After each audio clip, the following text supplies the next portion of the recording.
Hi, and welcome to another episode of Fantastic Forum. We're here at Victory Comics in Falls Church, Virginia, and I've got a fabulous crew of people with me today. Of course, I'm Ulysses Campbell, but we're also joined today by James Rambo, Roberto Ortiz, and the beautiful Camille.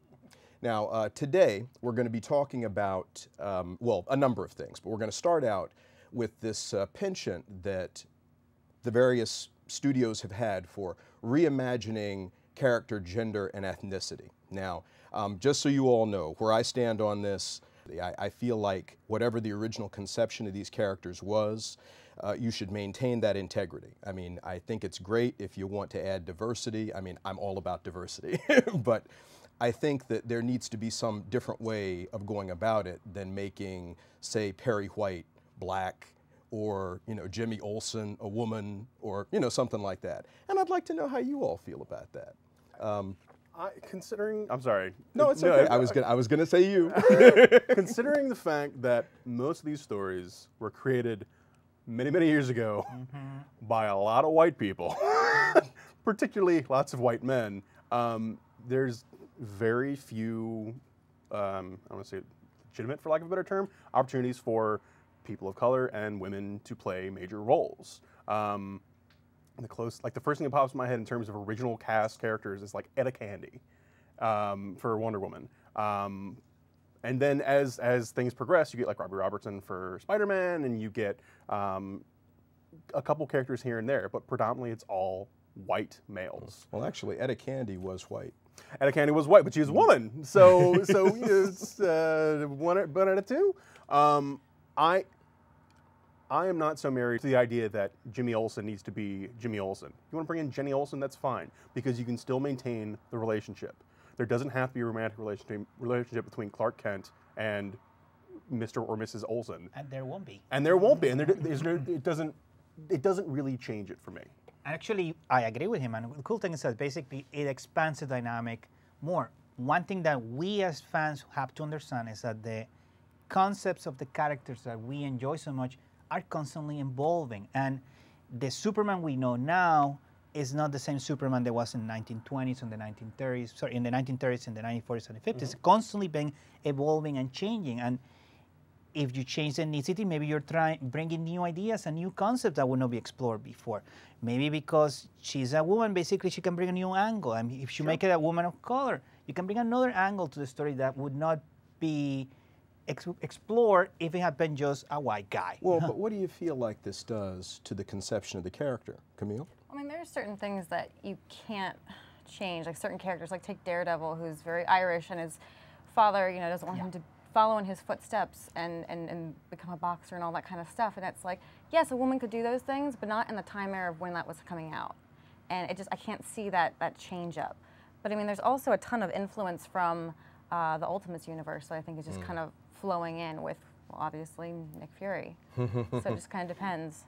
Well, all right, let me just say this, because the new Battlestar Galactica, I mean, and this was one that I happened to thought worked, you know, where you had Katie Sackhoff as the new Starbuck, but that totally changed the dynamic between the relationship of Apollo and Starbuck, and all of a sudden there was this sexual tension in there, and they wrote this business in of, oh, well, she'd been dating his brother Zach, but she really dug him. And I was there, the sexual tension. Even back then in the 70s, you could feel it. Richard Hatch, this long stairs in the Vipers. I don't know all why, those girls. I don't know why I expected anything different from you. Well, with regard to that, like Battlestar Galactica is a great example of a remake of a series, an idea. Yeah.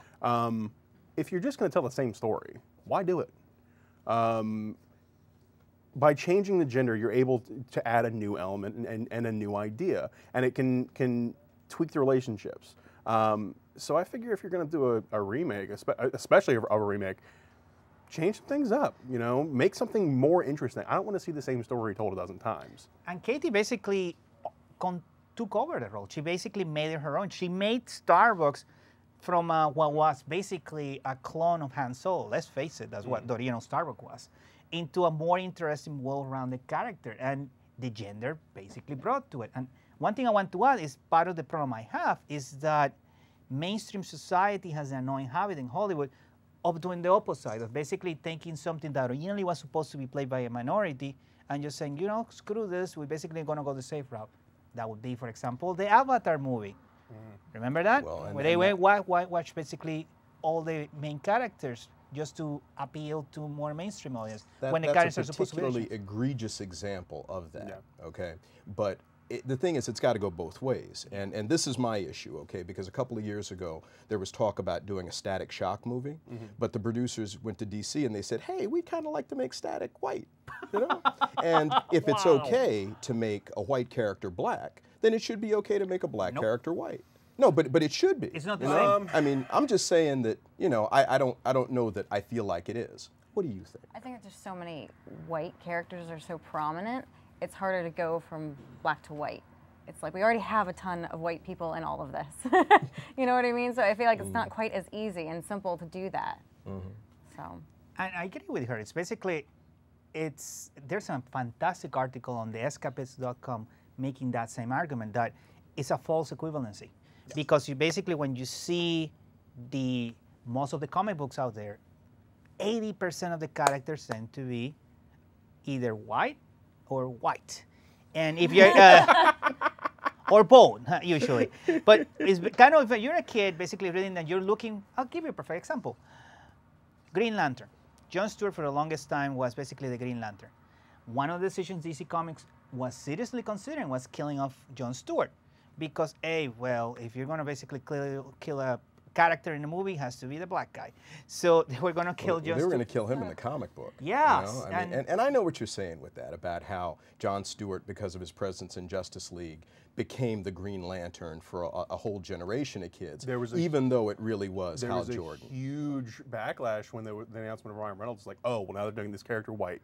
And it's like, well, it's just, if this is your perspective on it, and as far as you're concerned, it's a different character that is your Green Lantern. And check out it's certainly controversial. The thing is, a lot of people, when they first brought John Stewart out, they didn't understand the history of this and the fact that this guy was the alternate Green Lantern. They said, oh, well, it's a quota. They're trying to make this guy. But yeah. But I want to shift gears. Wonder Woman, okay?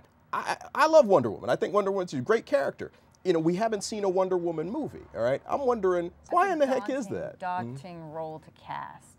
I have such an issue with a lot of the female actresses they bring in when it comes to the Arrow show, with Huntress, with X-Men, with Rogue and Storm, and even Avengers with Black Widow. That would not have been my choice whatsoever for Black Widow. And I think it's so hard to have such a strong female and make it believable and not forced. And so much has to do with how does she look. Which is so funny because here, let's take Arrow, for example, the actor who plays Queen.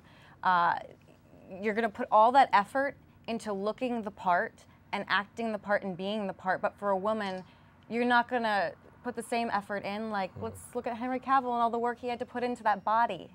If we're going to have a Wonder Woman, I want her to look like Wonder Woman, but I also want her to be able to act it as well. But part of the problem basically is that Hollywood is very misogynistic. Specifically, it's the culture itself of Hollywood. And the concept of a character like Wonder Woman, for a culture so misogynistic, so male-based, it's very hard for a lot of men to basically get their heads around. It's threatening? Yes, I do believe it. I think it's threatening, but I think the biggest problem is just a complete lack of understanding. Yes. It's like, well, who's going to save her? Well, nobody. She saves other people. But, and then they start to sweat, and I get very confused and very angry. Well, I'll tell you what, Rambo, hold that thought for just a second, because we have reached the end of our first segment, but we're going to take a little break. We're going to show you some other stuff.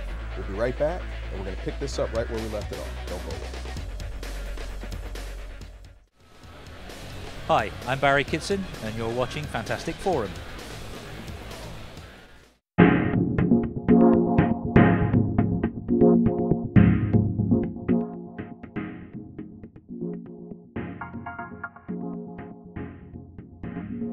You all know I'm a huge Marvel Zombie fan, and if you were collecting all those issues, they were so hard to get because there were so many different covers because they were created by this guy, Arthur Suydam.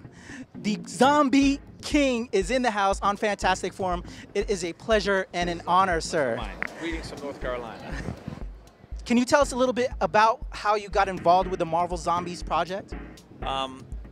With Marvel Zombies, I was actually formerly trained as an anatomical artist. There was a school that was an atelier school that was a recreation of the art school of Michelangelo, Leonardo da Vinci, and Raphael, called the New York School of Figurative Art. So I went to that school, and part of that curriculum is you have to do a lot of work with cadavers. So you have to sculpt them, you have to draw them, and you have to paint them. So you mix that in with I love horror films and I love comic books. You put them all together, and now I'm a zombie artist. So yeah. Whose notion was it to kind of adapt famous covers into zombie covers? Well, I think that notion kind of came from the fans. It basically was always known that there's a collection of fans, a large body of fans that only read DC comics. Those were called the DC Zombies. They won't read any Marvel comics. And the same thing, Marvel had the same thing. You know, a lot of fans who will only read Marvel comics and won't read DC, so those were known as the Marvel Zombies. And then some became the play on words and ended up becoming like actually a real comic. What I would do is I did all my favorite covers. I owned all the Marvel comics from the 1960s especially. And I would ask like my friends, hey, what's your favorite Marvel comic of all time? And I'd ask some of the people working up at Marvel, what's your favorite one? Then I would go through the list and then pick out what I thought was good to do. So you are now known as, because of this work, as the Zombie King. How do you feel about that title? Do you think you've kind of been pigeonholed as just the zombie guy? Can you let us know a little bit about that? No, I'm flattered. I'm very flattered by it. I mean, I've always loved the zombie movie, provided it was good. Anything zombie that was good quality, I really like. And so if the hat fits, I'm okay with it. I'm all right with it. I saw you did a special cover for The Walking Dead not too long ago. Right. It's an amazing cover. How do you feel about The Walking Dead series? I know you had that affiliation from zombies with Kirkman, but now The Walking Dead and the popularity of the TV show. What do you think about the TV show? Well, I consider Kirkman my partner in the zombie thing, and I consider myself his partner. The TV series, my Walking Dead story is, I threw my TV set in the garbage because I couldn't find anything worth watching on TV. I said, all right, I'm through with TV. And then The Walking Dead came on. And I watched the first 2 episodes on the internet. And so then I said, I got to go out and buy another TV set just so I could watch the show, which is what I did. So I went out and I bought the biggest TV set I could find, just so I could watch The Walking Dead. And when the season runs, the TV's plugged in. As soon as the season's over, it gets unplugged and I don't turn it on. So, yeah. So I love it. I think it's, I think personally, I like The Walking Dead better than any zombie thing I've ever seen. I like everything about it. I love the stories. I love the actors. I love just everything. I think it's the best zombie thing that's ever come out, better than any of the movies. So that's my thoughts on Walking Dead. Excellent. You're known as the Zombie King, but before we started taping, Mr. Suydam was telling me a fascinating story. He comes from a long line of artists. I don't think a lot of fans know this, so I would love for you to tell them about it. Okay. Well, the family came over in the 16th century, late 16th century, before this was the United States, when this was North America. They came over as Dutch settlers to open up a trading post in the Hudson River Valley in New York. There was a lot of fighting going on with the Indians who didn't want the settlers to come in, so they actually fought the Indian Wars on the Hudson River, opened up the trading post. The trading post ended up becoming New Amsterdam. Then New Amsterdam ended up becoming New York. And then later on in the 1800s, at the advent of the Civil War, there were a collection of about a dozen artists painting the Hudson River Valley, and known as the Hudson River Painters. And they actually won American Artists worldwide recognition for the first time, fine artists. And 2 of those guys were my great uncles. One was James Suydam, and the other one was Henry Suydam. That is so fascinating. Thank you to those settlers that came here and gave us this immense talent, your ancestors. And thank you, sir, for your amazing work. I'm such a huge fan, and it is an honor to talk to you. Thank you so much, sir. Fantastic Forum, Arthur Suydam, Patrick Michael Strange. We will be right back.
Ulysses Campbell, Fantastic Forum. We're still here at Victory Comics. We're still hanging around with our friends Camille, Roberto, and Rambo. And we were talking when we left about Wonder Woman, the prospects for a Wonder Woman feature. Now, before you guys say anything else, I have here a quote from Diane Nelson, who is the president of DC Comics, about Wonder Woman. This was from an interview with The Hollywood Reporter that she gave earlier this year.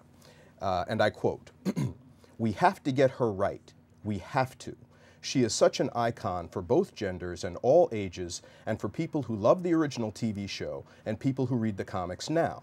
I think one of the biggest challenges at the company is getting that right on any size screen. The reasons why are probably pretty subjective. She doesn't have the single, clear, compelling story that everyone knows and recognizes. There are a lot of facets to Wonder Woman, and I think the key is, how do you get the right facet for that right medium? What you do in TV has to be different than what you do in features. She has been, since I started, one of the top 3 priorities for DC and for Warner Brothers. We are still trying right now, but she's tricky." I was with her up until the end. I was like, yeah, get it right. Like, do it right. And then I started realizing, like, oh, wait, let's get it right means like, well, this might take a while, like 5, 10, 20 years Whatever. even. It's just so ridiculous. I think the problem is this. When you think of Superman or Batman or Spider-Man, you don't think of them as male characters first. You think of them as superheroes. And I think the problem with Wonder Woman is everybody focuses on the W-O before the last word. Well, people who run into these problems tend to look at the character as, well, but how do we do a female character like that? You just tell a story.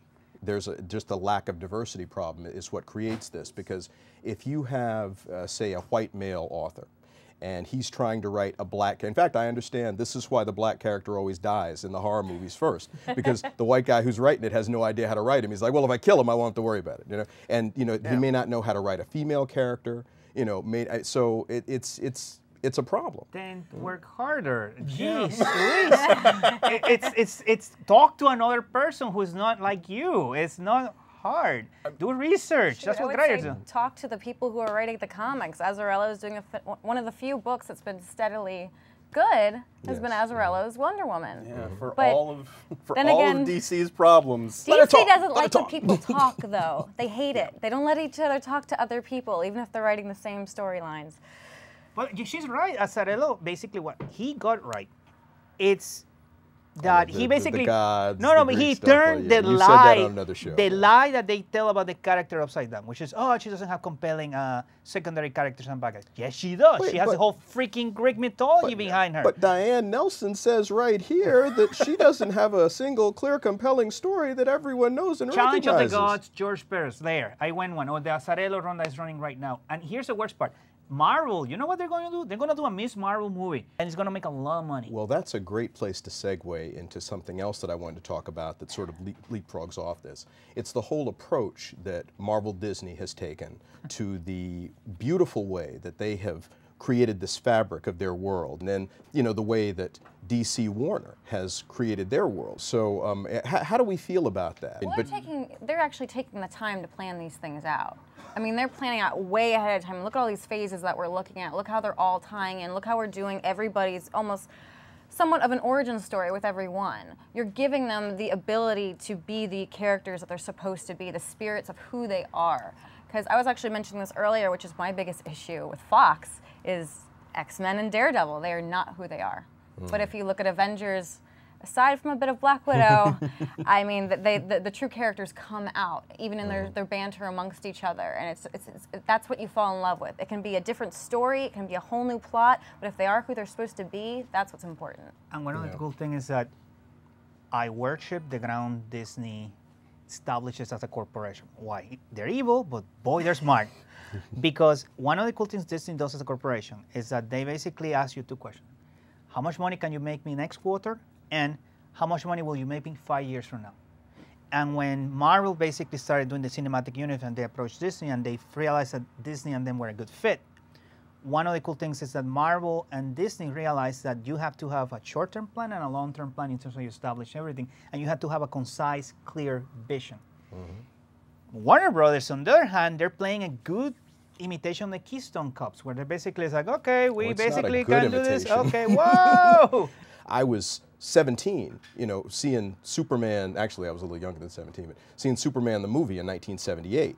And we all expected that this was going to launch something really great. I mean, the fact that Warner Brothers let Marvel get the Avengers out before they got a Justice League movie out, somebody ought to get taken out behind a woodshed and get like really horsewhipped, because that's crazy. You know, the Justice, and I love the Avengers. I love the Avengers. But the Justice League of America, that's the superhero team you want to see. That's Superman and Batman and Wonder Woman and Hawkman and Green Lantern and the Flash. And I mean, these are giants. I mean, you remember when that Justice League cartoon first came out? I mean, that was crazy. I think the problem is, for all intents and purposes, Marvel is a little fish in a big pond with regard to film. They're still very new to it. They have had the unfortunate benefit, I guess you could say, for lack of a better term, of licensing a bunch of characters and seeing some good and lots of bad come from that. So now they're like, all right, well, we need to have, you know, all of our ducks in a row. We need to have control of how things are going to go. It's a much bigger stake for them. This has to go right. And then you have the flip side of it, where you have Warner Brothers. Warner Brothers is old Hollywood. Warner Brothers are, you know, the reason film as a medium is as popular as it is, or at least one of the major, you know, columns of that. And Warner Brothers is giant fish looking at this little tiny, like, oh yeah, we have all these other films, and oh yeah, we own this little comic company, and we could probably do some things with that. But I think that's the main issue is Warner Brothers looks at their comic film division as just like one more movie. But for Marvel, this is it. They have to get this right. And can I add to that? One of the things that Disney does, and I admire this, is synergy. If you have a character in Modern Family walking around and reading a comic book, it better be a Marvel comic book. If it has a teacher, it better be a superhero that belongs to Disney. But Disney's not the geniuses that you're making them out to be. Yes, I mean, they are. No, well, all right, Disney XD. They had Avengers, Earth Mightiest Heroes. But the thing is that, they trashed it. You know, I mean, they've got this Spider-Man. They got a bunch of stuff that doesn't amount to. Before Disney took over, they already had some really successful Iron Man movies and so forth that were already successful. But I think a big part of the worry right now is, yes, DC is on their high horse because they've rode the Dark Knight as far as they can go. No, they're not. They're going to do another one with the Superman movie. Well, here we go. This is what I'm worried about. I was getting stoked because I loved Man of Steel, and I was getting really stoked for the fact, all right, Lex Luthor's going to come in. We're going to see Clark in the journal, the Daily Planet. We're going to see this. This is going to be awesome. And then they throw Batman in. And why did we need Batman in? And you're building up to a Justice League in how long? You're competing with Marvel just to compete with Marvel when you don't need to, because everyone's going to see your movie anyway. Guess worse, have you heard that the storyline is going to be based on the Dark Knight Returns? Oh, that would be awful. Yes. That's the plan. Which is insane. Awful. Thank you. Well, which just further reinforces to me that DC has no clue about what they're doing. But that's evidenced by the fact that they let Marvel, that too, but they let Marvel beat them with a freaking Avengers movie. I mean, I had to sit through, you got to appreciate this. I had to sit through 20 years of this. They did Superman. They did Superman 2. They did Superman. I went to a comic convention in 1980 where they were passing out these little buttons that said 1980, Year of the Batman. And then we had to wait another 9 years for it to actually be the Year of the Batman. And then they do the same thing with Batman. It's an endless cycle of sequels where they can't get, and it's the fact that they're old Hollywood. It's just like what you were saying, Rambo. But the thing is that Warner, he's right about Marvel. Marvel basically went through a period where Marvel almost went out of business. You know what saved Marvel? A little movie called Blade. Yes. Blade basically was a movie that provided the capital for Marvel forming the Marvel Entertainment Group and then buying back their IP, realizing, holy cow, Blade, that little IP we had that we thought had no value, made all this money. I put the idea in their heads of basically becoming an IP development shop. And you know what? It's done gangbusters. Well, I guess you have gotten the last word in there because I am getting the signal that we have run out of time. Thank you so much to Victory Comics, our home away from home, for welcoming us again. thank you so much for tuning in and watching. If you want to see more of this thing, you can check us out online. You go to www.fantasticforum.tv. You can see us there. We got stuff up on YouTube. We got stuff up on Vimeo. I really want to know what's happening because I don't know if anybody's watching. So anyway, Always a good sign. you know, tune in again. Same bat time, same bat station.